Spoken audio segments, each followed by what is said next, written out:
I started thinking, wait, just now? This project is taking a little longer than normal, but instead of giving you the same spiel as to why it's taking so long and then making you wait a week for the final results, what if I just showed you guys what was going on? A peek behind the curtain, if you will, as to what goes on here in Tinkerland, and where the ideas come from and how these projects are actually made. So harvest the alfalfa and kiss Harami goodnight, because we're about to do something we ain't never done before. Okay, I'm about to let you all in on a little secret about where my ideas come from.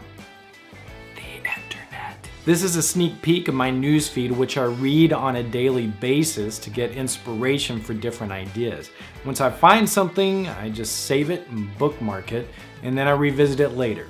However, this week's idea didn't really come from any of that. It actually came from this, a twin reflex do-it-yourself kit that I got online.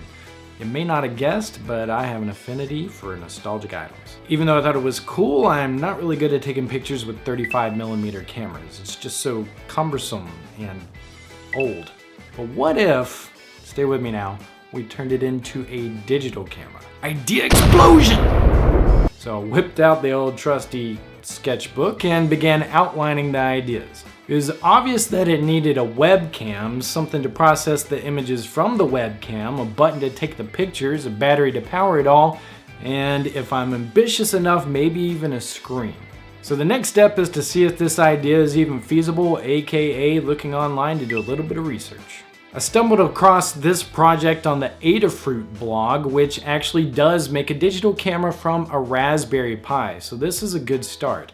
But the question is, do I just make a clone of this project, or do I try to recreate the project from scratch on my own?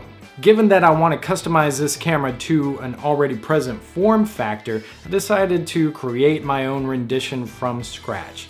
So now I need to source for parts. Aside from the obvious looking online, there are a couple places that I like to go to first to see what I can scavenge.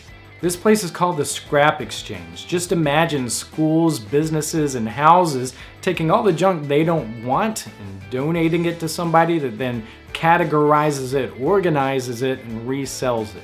You never know what this place is gonna have, and they have just about everything, so it's a great place to start to look for project parts. This is my local makerspace, and I urge everybody to see if your city has one. It's a place where people from the community can come and just make stuff. So you have access to 3D printers, electronics tools, woodworking tools, metalworking tools. This has become my workshop away from home. So I've sourced my parts, I've got the idea, now it's time to put the project together.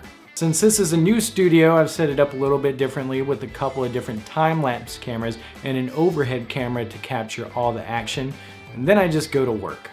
If the project requires programming or for me to show something on my screen, then I just take screen capture shots using iShow UHD for Mac, Camtasia, or Cam Studio for Windows. Cam Studio is the free version.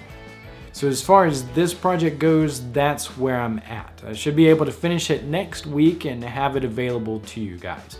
Now as far as this behind the scenes look goes, I'll finish this as well and show you guys how I edit and create the audio and how I edit and create the videos. So stay tuned for that in a few weeks. Hopefully this gives you an idea as to how these projects are created and maybe get you a little bit excited about the next digital camera tutorial. That's it for this behind the scenes look, and I will see you all next time.